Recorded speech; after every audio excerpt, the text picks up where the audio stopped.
bonjour et merci à tous. Alors je dois vous avouer quelque chose, je pensais pas un jour monter sur scène et je pensais pas un jour me retrouver devant des gens pour leur parler d'un projet que mon association porte depuis des mois, maintenant j'ai envie de dire des années, qui est le projet des voisins matins. Alors il y a à peu près le 23 août, je me suis dit allez Maïté, tu vas y aller, tu vas enfin le présenter devant des gens, il y en a marre que ça reste au sein de l'association. J'ai pris mon courage à deux mains, j'ai téléphoné au C3 Challenge et j'ai dit je veux vous présenter mon projet. Et ils m'ont dit allez vas-y, bingo, viens. Et j'avais envie de vous dire... De quoi? Non, j'ai rien du tout. Mais c'est pas grave, ça marche très bien. Grâce à l'aide de monsieur. Non, c'est pas grave, ne vous inquiétez pas. Et je voudrais vous parler de ce projet de Voisin-Latin, parce que ce projet va faire des heureux et va devenir très grand. Parce qu'il pourrait inspirer, ça serait l'essence même du prochain réseau social de Paris. Alors je vais vous parler, remettons les choses à l'origine dans le temps. Vous avez peut-être le remarqué au cours de la présentation, je ne suis pas parisienne. Je suis ce qu'on appelle une petite provinciale. Et j'étais très heureuse, il y a 3 ans, de monter sur Paris pour finir mes études de sciences politiques à la Sorbonne. Et je me suis dit, waouh, bingo, je vais rentrer sur Paris, je vais avoir un max d'opportunités, je vais connaître un maximum de personnes, ça va être génial. Et là, j'ai envie de vous dire, grosse désillusion. Je crois que les 3-4 premiers mois à Paris ont été juste épouvantables. Je me suis jamais sentie aussi seule. Pourtant, je ne suis pas quelqu'un totalement insociable, etc. Mais alors, c'est vraiment un gros sentiment de solitude et je pense qu'on doit être plusieurs à l'avoir vécu quand on arrive sur Paris. Et là, je me suis dit, waouh, comment je vais faire? Nouvelle fac, nouveaux amis, nouvel appart, j'ai plus ma famille qui était restée sur l'île. Enfin, j'habite à Mont-Saint-Baron, une toute petite ville à côté de l'île, et je me suis dit, waouh, comment je vais m'en sortir? Je suis toute seule. Oh là là. Et donc, c'est aussi quelque chose qui m'a très vite marqué, c'est que sur Paris, en fait, on a du mal à connaître ses voisins. Alors c'est tout bête, mais je suis incapable de vous dire, bon maintenant, plus aujourd'hui, quel était leur nom à l'époque, leur hobby, ce qu'ils faisaient dans la vie, ce qu'ils avaient envie de faire. Impossible de prendre avec eux, je sais pas, rien qu'un café, organiser une sortie ensemble. Et ça, c'est vraiment, je trouve que c'était vraiment quelque chose de spécifique à ici. Et donc, avec cette grande difficulté à rencontrer mes voisins, parallèlement, j'ai eu cette chance de rentrer dans une association de quartier. Et cette association de quartier, c'est Vive le quartier latin. C'est un ami qui me l'a présenté, je crois qu'il pensait que j'étais un peu au bord du gouffre, il m'a dit allez viens avec nous, viens dans le quartier latin, tu vas voir, c'est génial. Donc je remercie Arthur de m'avoir présenté Johanna, qui est la présidente de cette association. Et en fait, bon, je vous rassure tout de suite, oui, nous sommes une association de quartier et je pense qu'on doit être l'une des seules associations à venir à ce forum, ce que je comprends plus ou moins. Et en fait, nous ne sommes pas une bande d'emmerdeurs, je vous rassure tout de suite, parce que c'est une des premières choses que m'a dit un collègue de travail, et Claire pourra le savoir. Il m'a dit, waouh, je fais partie d'une association de quartier, mon Dieu, ma pauvre, surtout ne le dis à personne. Et j'étais là, je dis, mais non, moi j'en suis fière. Et je veux dire que grâce à l'association de quartier, j'ai réussi à un peu m'intégrer dans le quartier latin, et donc dans Paris. Et j'en suis vraiment fière, je suis vraiment fière de faire partie de ce collectif. Et pour vous parler un peu du quartier latin, en fait, c'est un peu la représentation de Paris, j'ai envie de vous dire en petit. C'est un quartier très touristique, très passant. Et en fait, le problème, c'est qu'on connaît très peu les gens. Il y a beaucoup d'anonymat, de méconnaissance, voire de méfiance envers les gens. Et j'ai senti ça et je me suis dit, waouh, il faut faire quelque chose. Et donc, on va dire que c'est de là, vraiment, que, de par notre idée, de recréer une vie à l'intérieur du quartier latin. Donc, on a déjà organisé des événements, genre une course pour le climat début juin, on a organisé des rencontres entre les étudiants et les politiques, on a organisé des concerts, on organise vraiment tout pour recréer ces petits quartiers. Mais ça fait à peu près 2-3 ans qu'on se bat pour un autre projet, d'une plus grande ampleur, qui sont les voisins latins. Et en fait, ce projet, au final, on se rend compte qu'il est juste génial, parce que quand la mairie vous dit, en fait, on serait vraiment intéressé pour que vous le développez au niveau parisien, là on se dit, waouh, on tient vraiment quelque chose de très intéressant. Et donc, pour ce projet, en fait, je viens vous le présenter parce qu'on avait présenté Voisins Latin au budget participatif de Paris. Et là, en fait, la mairie s'est dit, on aimerait beaucoup...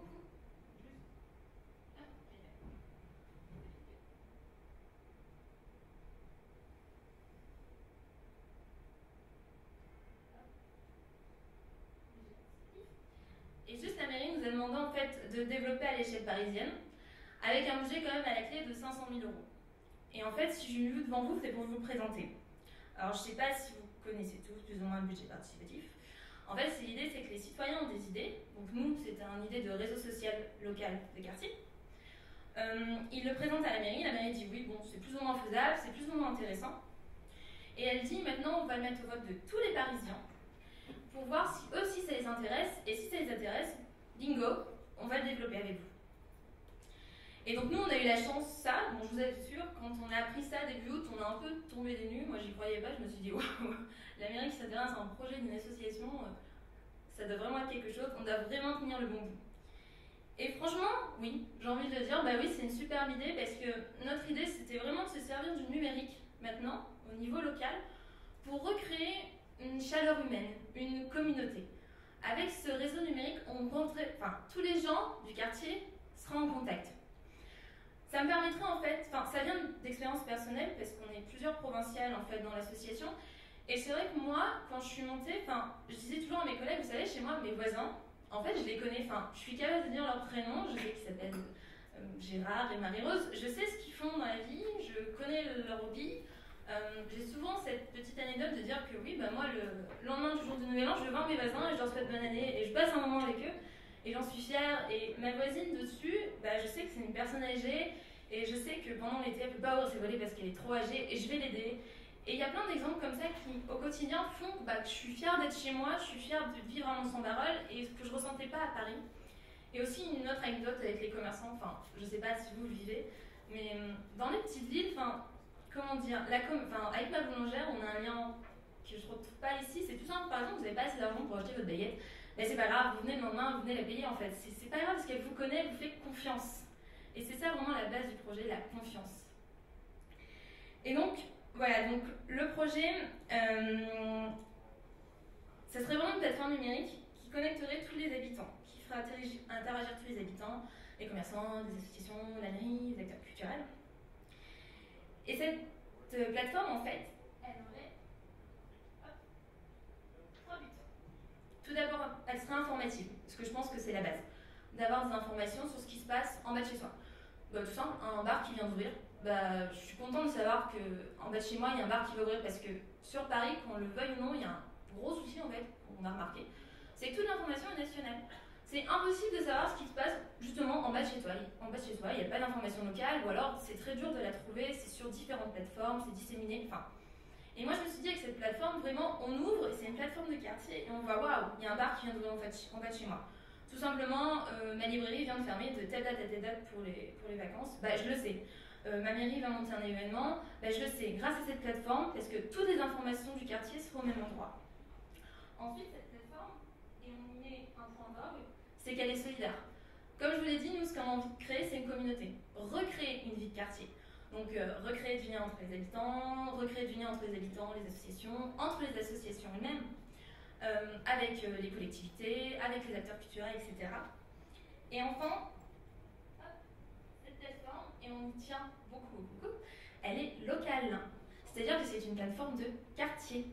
Ce n'est pas une plateforme où on va retrouver toutes les informations nationales qui sont dans les médias, etc. Ce sera vraiment de l'information de chez nous, de ce qui se passe dans mon commerçant, de ce qui se passe dans mon association, de ce qui se passe dans ma mairie, de ce qui se passe à côté de chez moi. Et c'est ça qui est primordial parce qu'on est abreuvé d'informations qui sont internationales, nationales, mais je sais pas, on vit dans Paris, on vit dans son quartier, on a envie de savoir ce qui s'y passe. Et donc, il y en a peut-être certains qui vont se dire, des réseaux sociaux de quartier, il y en a. Je vais vous dire non, le nôtre il est encore plus intéressant. Et s'il est intéressant, il est nettement plus intéressant, la preuve, la mairie de Paris est intéressée. Et je vais vous dire pourquoi. Parce que notre projet, oui, il est innovant, parce que l'idée c'est vraiment de faire interagir les gens au sein d'un quartier, leur permettre de s'engager au niveau de la cité, comme on dit, et savoir ce qui se passe en bas de chez soi. Mais surtout notre projet, il a deux atouts. Il est animé et il est unique. Il sera unique dans chaque quartier. Il est animé et c'est ça notre grande force et c'est ce qu'on défend.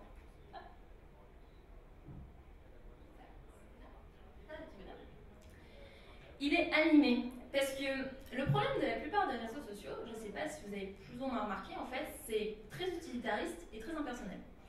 Bon, je ne vais pas taper sur les autres réseaux, loin de là, je ne vais citer personne, et j'ai envie de dire, c'est toujours Monsieur A qui rencontre Monsieur B pour avoir un bien, pour avoir un service. Et après, bon, ils se rencontrent, ils échangent, blabla, mais il n'y a rien qui est créé derrière, en fait. C'est vraiment moi qui veux aller vers quelqu'un pour avoir quelque chose.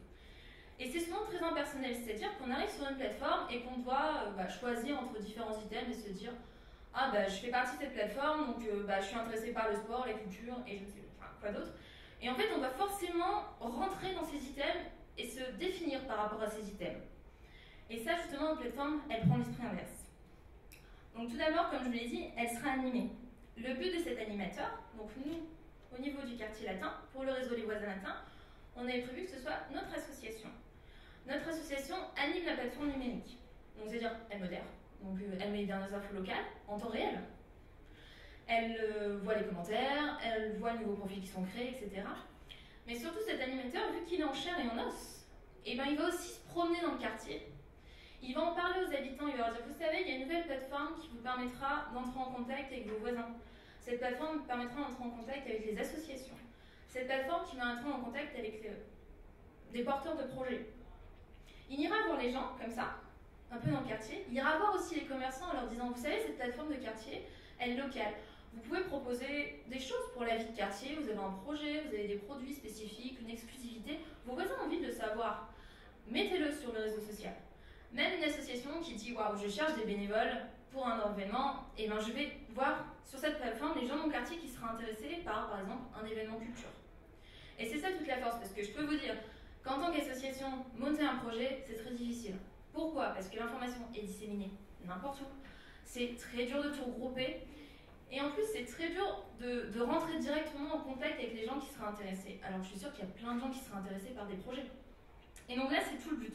Tout regrouper, l'animer avec quelqu'un en chair en os qui servirait en fait de relais, qui servirait à dire ah tiens, j'ai rencontré monsieur A, il est très intéressé par la culture, j'ai vu que cette association avait posté un post sur la recherche des bénévoles. Et tout simplement, on explique à monsieur A d'aller sur cette plateforme et grâce à celle-là, il va pouvoir contacter une association, entrer en contact avec d'autres habitants, etc., etc. En fait, l'idée, c'est vraiment que à cet immatériel, on redonne cher. Parce qu'on avait remarqué quelque chose. Moi, j'aime beaucoup le numérique et j'aime beaucoup la vie sociale. Le problème, c'est qu'il y a numérique, vie sociale.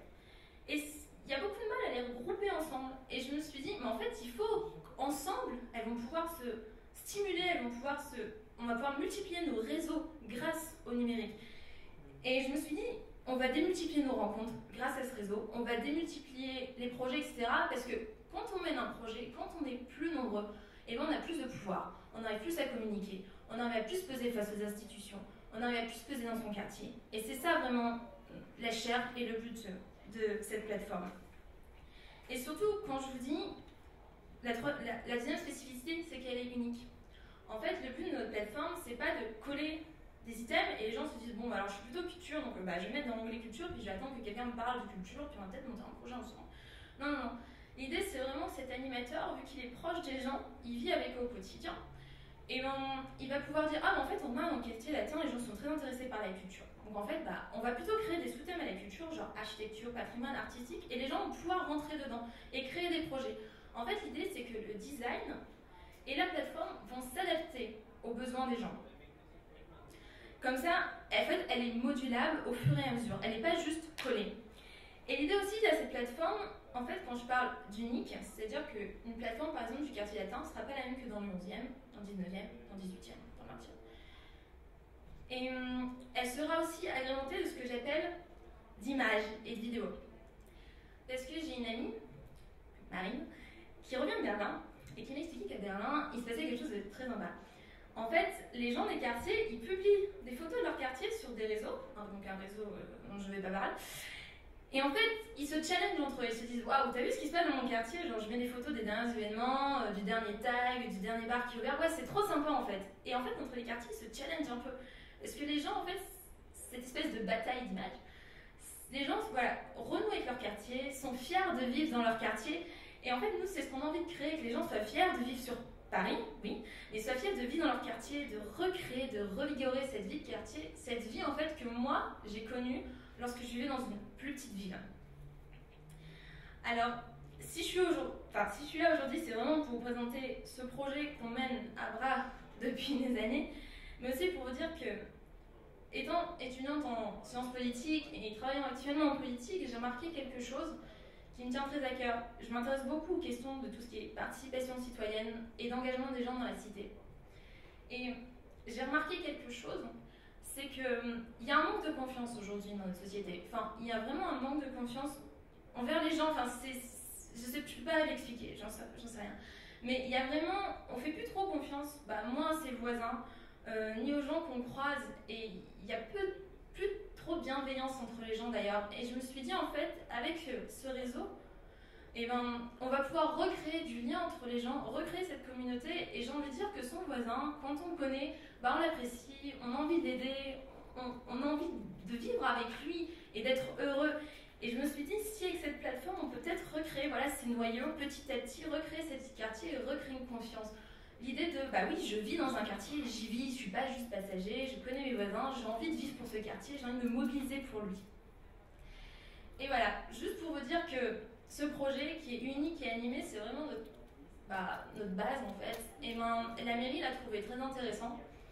Et elle a vraiment envie de le développer dans les différents arrondissements. Et que on a été très fiers d'ailleurs de voir ce projet autant grossir, de passer d'un arrondissement au niveau parisien. Et que j'espère vraiment que cette fabuleuse histoire du petit quartier latin va devenir parisienne très rapidement. Et qu'il y aura énormément de gens qui vont voter pour ce projet du 10 au 20 septembre et qui vont nous soutenir vraiment pour que cette plateforme existe au niveau parisien.